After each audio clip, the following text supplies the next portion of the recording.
Sophie. For me, it's the worst social problem that the world has to deal with these days. There should be a way to sort things out through discussion and compromise rather than with violence. Millions of people have died throughout history in wars, started for political reasons. And not only is it a gross waste of human life, it also rarely solves anything in the end.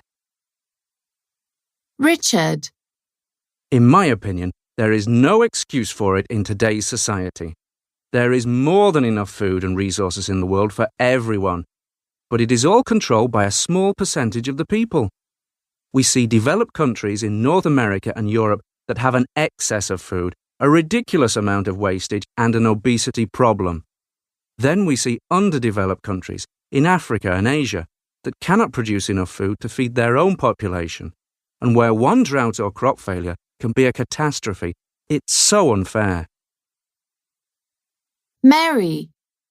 These days, too many people are living on credit and borrowing more money than they can possibly repay.